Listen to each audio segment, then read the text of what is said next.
Aprovado em segunda discussão o projeto de reestruturação da Procuradoria-Geral da Câmara de Vereadores do Rio. Setor imobiliário aguarda que o projeto Reviver Centro 2 seja sancionado na íntegra pelo prefeito Eduardo Paes. Você vai ver também, na véspera do feriado, as chegadas e partidas na rodoviária do Rio. O dia de maior movimento é esta quarta-feira, quando mais de 22 mil pessoas embarcam aqui na rodoviária Novo Rio, principalmente para cidades do estado do Rio de Janeiro, incluindo aí a Costa Verde e a região dos Lagos. A Avenida Presidente Vargas se prepara para o desfile de 7 de setembro. A Sete Rio montou um esquema especial de trânsito com 75 operadores. Haverá interdições a partir das 3 horas da manhã até o final das comemorações aqui na Presidente Vargas, tanto nas pistas laterais quanto na central, nos dois sentidos. E mais, a ressaca que atingiu o calçadão de Copacabana e a previsão do tempo na capital para o feriado. Quarta-feira, 6 de agosto de 2023. O CRN2 está começando agora.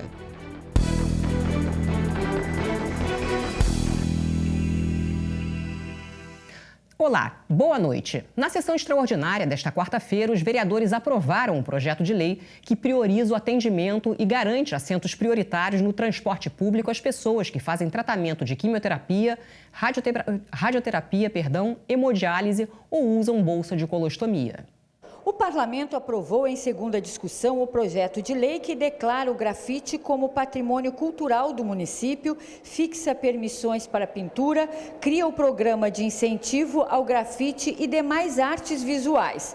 Aprovados também em segunda discussão o projeto de lei que inclui a Praça do Parque União, na Maré, como polo gastronômico cultural da cidade e o que dá o nome de Ildemar Diniz, o Monarco, a um logradouro no bairro de Madureira.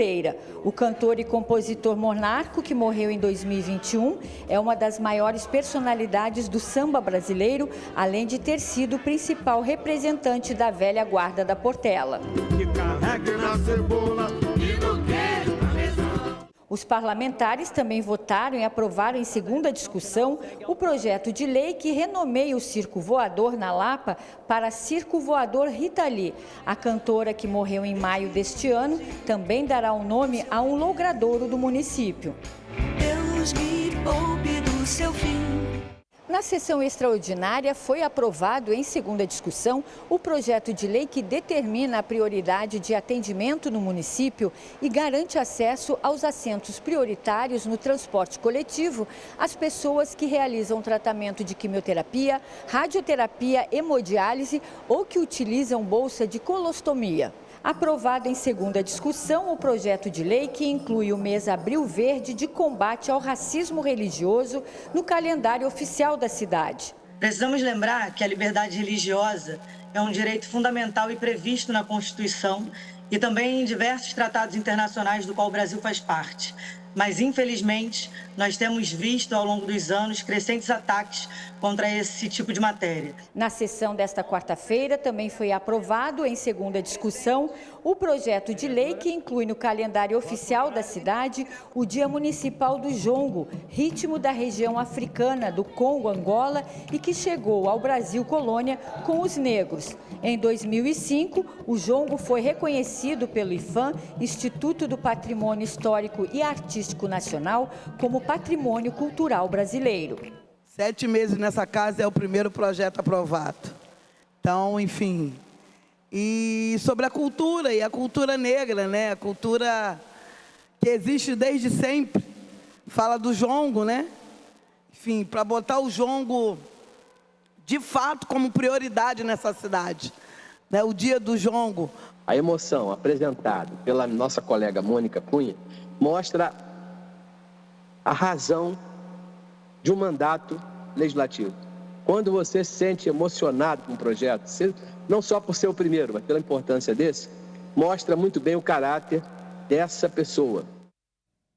E o assunto agora é o plano diretor, porque a Câmara do Rio se prepara para receber emendas dos vereadores.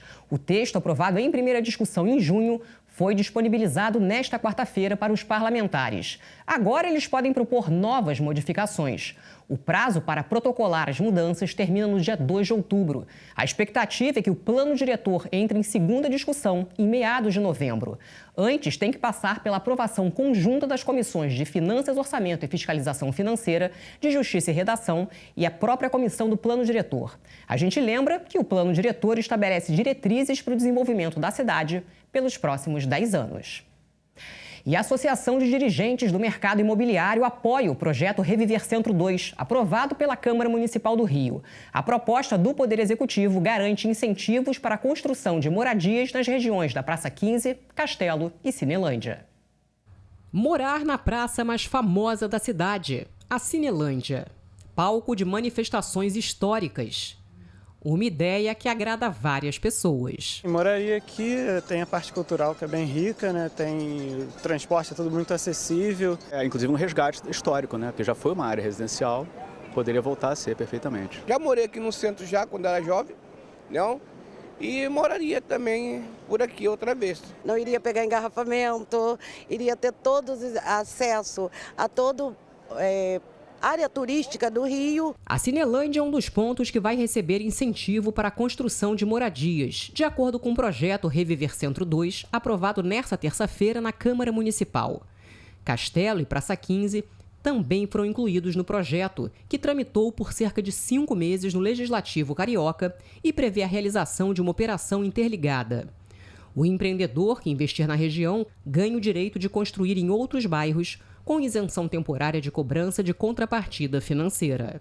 A proposta amplia as chamadas áreas receptoras, bairros em que o construtor dessas regiões no centro terá também o direito de construir, como Lagoa e Botafogo. O projeto agradou empresários do mercado imobiliário. Essa nova legislação que traz parâmetros diferenciados, alguns incentivos em determinadas regiões, é importantíssimo para a gente conseguir fechar a conta de novos empreendimentos, atrair novos empreendedores, né? Buscar mais atenção ainda dos empreendedores para novos lançamentos do centro, que é o que a gente precisa. É um bairro que tem que funcionar 7 dias por semana, além do horário comercial, inclusive, então tenho certeza que foi dado um passo fundamental para se chegar a esse objetivo. Na sessão que deu vitória ao projeto do Executivo, 23 emendas foram aprovadas. Destaque para o aumento do bônus para a construção nas regiões da Cruz Vermelha, Saara, Praça Tiradentes e Central do Brasil. Aquela região, por exemplo, da Cruz Vermelha, merecia um incentivo maior e ali é uma área completamente degradada da cidade do Rio de Janeiro. Tudo começou com VLT. Um VLT mal projetado. A cidade ficou esvaziada. Toda essa denúncia que a vereadora Tereza Berg já fez aqui do abandono do centro da cidade poderia ser tratada com a política pública da construção de moradias populares, o que atrairia o comércio, o que atrairia o desenvolvimento do nosso centro da cidade. A solução que está sendo apresentada busca dar uma capa de restauração do centro, mas em detrimento de outras regiões da cidade.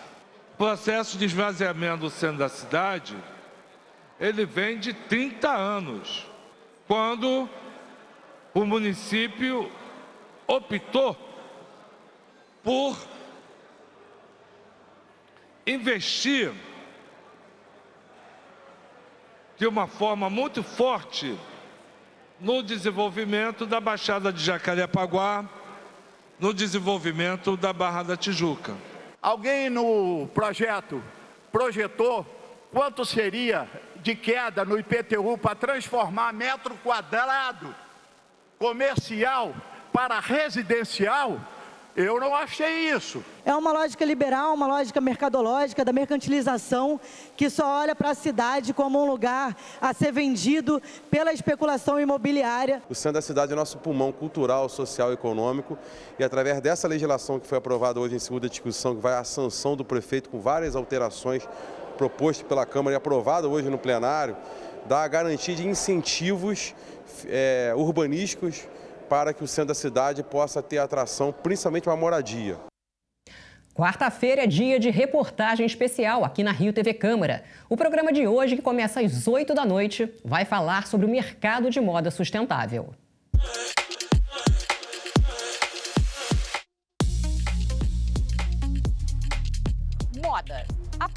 pequena, mas o poder que essas 4 letras têm é impressionante. Estamos sempre em busca de novos looks, tendências, mas qual o impacto que a indústria da moda tem na vida do planeta? Segundo especialistas, só para fabricar uma calça jeans no Brasil, são usados 5 mil litros de água. Calça jeans, uma te serve para uma vida, né? Se você pensar assim, a gente precisa de 10 calças jeans. Eu faço estamparia, e a estamparia com a água reciclada, você vai trabalhando com o mesmo produto, né, sem descartar. A indústria da moda é a segunda que mais polui o mundo, perdendo apenas para a indústria do petróleo. Por ano, o Brasil descarta pelo menos 4 milhões de toneladas de resíduos têxteis, de acordo com a Associação Brasileira de Limpeza Pública e Resíduos Especiais. Entendo um pouco como essa cultura, a indústria da moda, ela é poluente. Os produtos de algodão, por exemplo, feitos de algodão, eles consomem um pouco mais da matéria-prima, consomem mais água, consomem mais inseticida, pesticida para poder produzir, mas, por outro lado, o material de algodão ele se degrada muito mais rapidamente na natureza. No programa de hoje, vamos mostrar como os empresários e autoridades estão tentando transformar a moda brasileira em uma atividade sustentável. A gente tem uma lei do ISS verde na cidade do Rio de Janeiro, que inclusive práticas sustentáveis vão poder acessar um mercado de crédito de carbono, por exemplo. Não precisa ser 100% sustentável de uma hora para outra, que comece com 1% e vá mudando suas práticas ao longo de suas coleções. E olha, a Defesa Civil isolou parte do calçadão de Copacabana, na zona sul do Rio, que cedeu com a ressaca das últimas horas. Especialistas afirmam que o fenômeno se deve a um outro, ao da lua azul, que indica que ela está muito próxima da Terra e alinhada com o Sol. Isso favorece as marés máximas, elevando o nível da água do mar. Uma vistoria foi feita em 4 quiosques, entre os postos 4 e 5. As pedras que fazem a proteção dos estabelecimentos foram removidas pela força do mar. Mas, segundo a Defesa Civil, nenhum deles teve a estrutura abalada. A imagem, é claro, chamou a atenção de quem passava pela Avenida Atlântica. E a gente aproveita para falar do tempo. Segundo o Alerta Rio, nesta quinta-feira, o céu deve permanecer nublado com previsão de chuva fraca a qualquer hora do dia. As temperaturas devem variar entre 17 e 28 graus. E já tem mais notícias do Legislativo Carioca. Fique com a gente. O CRN2 volta em instantes.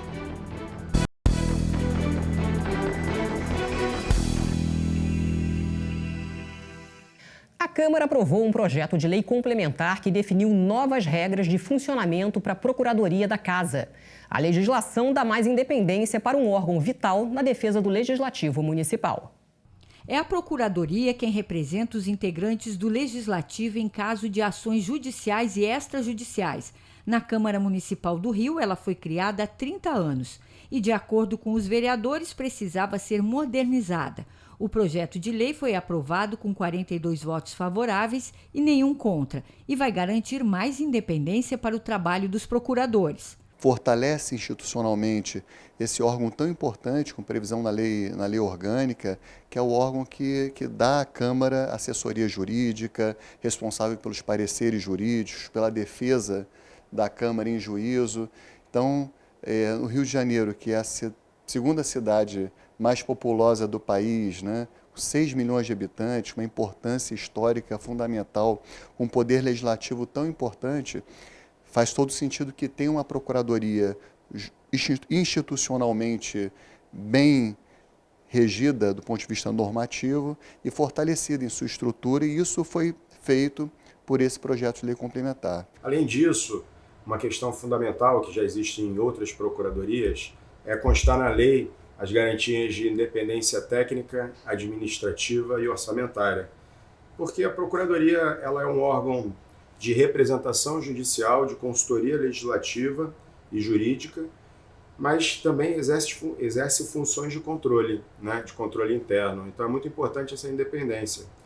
Isso dá um outro status para a Procuradoria e coloca a Câmara Municipal num alto patamar de governança administrativa.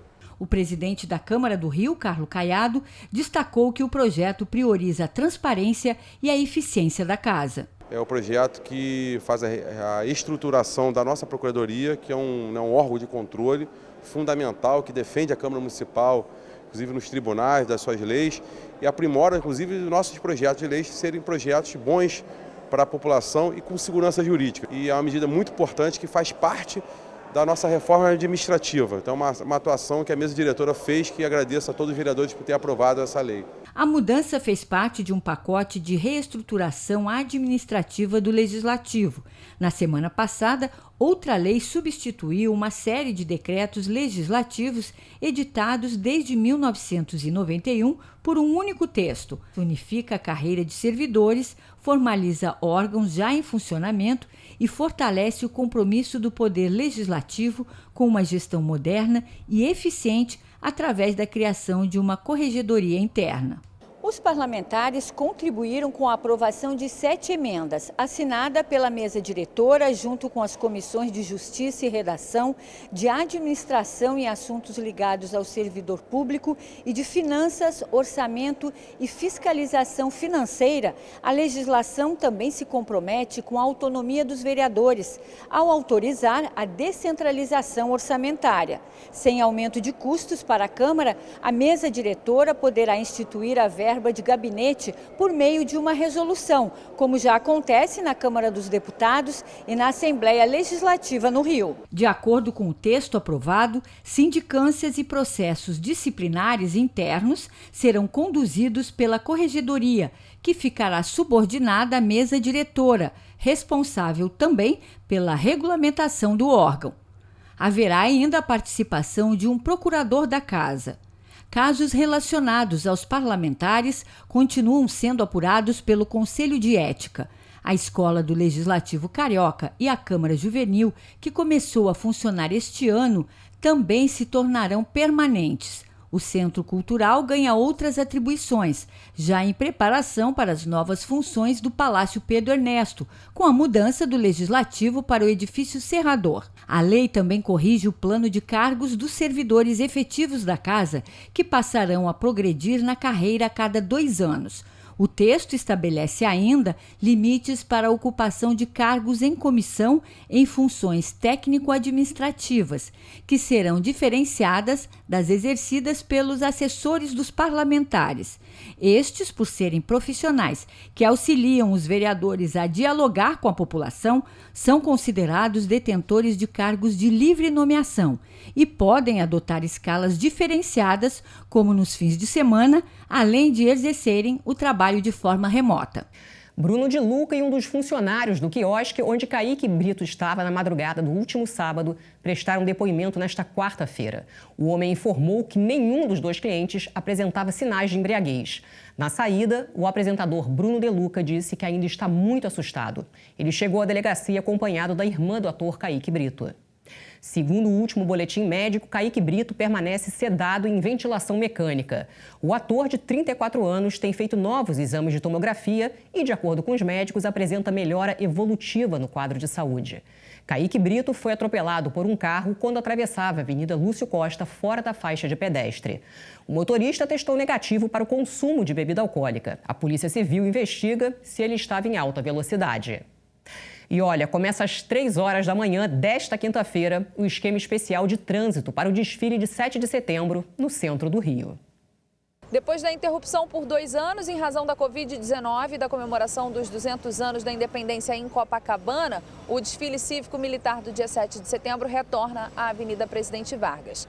O evento começa às 8h30 da manhã com a participação do Exército, Marinha, Força Aérea, das Polícias Militar e Civil do Estado, Corpo de Bombeiros Militar, Secretaria de Administração Penitenciária, Guarda Municipal, escolas e entidades civis. A Sete Rio montou um esquema especial de trânsito com 75 operadores. Haverá interdições a partir das 3 horas da manhã até o final das comemorações aqui na Presidente Vargas, tanto nas pistas laterais quanto na central, nos 2 sentidos. Movimento intenso na rodoviária do Rio. Com chuva ou com sol, o carioca resolveu colocar o pé na estrada.